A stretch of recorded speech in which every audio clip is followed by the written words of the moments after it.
Right now, the world is watching energy markets bounce wildly, and the anxiety all points to one narrow strip of water, the Strait of Hormuz.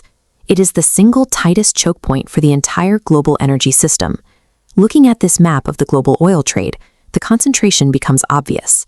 Every single day, roughly 20% of all the oil on Earth physically passes through this one passage. For decades, the math on this was simple. If something blocked that strait, the global economy would stall, and the United States would be hit with an immediate, crippling recession. But that assumption is based on an old version of the world, specifically a 20-year-old version of the United States economy, back when it relied heavily on foreign imports just to keep the lights on. Today, an event in the Middle East doesn't break the whole board equally. It creates a highly targeted, uneven shock that hurts some nations while quietly benefiting others. To understand the reality of modern energy, look at the American shale boom. Over the last 2 decades, new drilling techniques unlocked massive domestic reserves. The United States eliminated its reliance on foreign imports and became the largest oil producer on the planet. Because of that sheer volume of domestic production, out of all the oil moving through the Strait of Hormuz today, only 2.5% actually reaches the United States. America is now on the completely opposite side of the global energy trade. A foreign supply disruption might be a temporary inconvenience, but it no longer threatens the structural survival of the U.S. economy. Oil is a globally priced commodity. If supply drops in the Middle East, the cost of a barrel goes up everywhere, including in Texas. So a disruption in the strait creates a pure price problem for the United States. Gas gets more expensive, which stings the consumer, but the physical oil continues flowing from domestic wells. Faster, more urgent tone. Higher prices also generate massive surges in revenue for American energy producers, exporters, and the surrounding domestic supply chains. The exact same dynamic is playing out in the natural gas market. The Strait of Hormuz sees roughly 20% of the world's liquefied natural gas exports pass through its waters. Over the past decade, the United States quietly positioned itself as the largest exporter of liquefied natural gas in the world, capturing upside across both major energy markets simultaneously. When you hold the cards as an energy-producing superpower, an international shortage stops acting like a crisis. It acts directly as a financial stimulus. If you trace the actual shipping routes on this map, you'll see where the real risk lies. Nearly 75% of the oil flowing through the strait heads directly to Asian markets.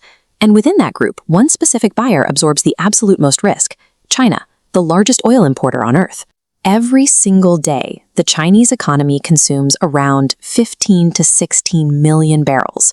Roughly 11 million of those are imported, and a huge portion of those imports rely on open access through the Strait of Hormuz. This is the difference between a financial problem and a physical one. Paying more for energy slows down your economy. Losing access to the actual raw materials means the machines can't turn. Without a constant, massive flow of energy, heavy industry stops. Power to manufacturing hubs gets rationed. Production lines stall. And the export engine that drives the entire economy freezes up. That is the asymmetry at play. A price shock creates friction and inflation. A physical supply shock structurally breaks an industrial base. Beijing recognized these exact vulnerabilities years ago and has been working aggressively to build a massive safety net. They've expanded bilateral import agreements with countries like Russia and Brazil, and they've spent billions pumping crude into domestic strategic reserves. But the math on those safeguards doesn't hold up to a prolonged blockade.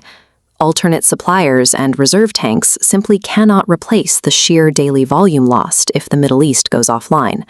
Those reserves buy time. They can delay the inevitable for a few months, but eventually the tanks run dry and the physical deficit takes over. Now, zoom out and look at the timing of the tensions in the Middle East. They are escalating right as the broader economic relationship and trade negotiations between the US and China continue to fracture. In geopolitics, leverage comes from knowing what your rival can tolerate. If you can handle a disruption and your competitor can't, that external shock becomes a tool. An energy crisis allows one power to exert massive structural pressure on an adversary's industrial capacity, choking their economic output without ever having to engage them directly. True dominance requires having the power to let a crisis unfold, knowing you will walk away from it and your adversary won't.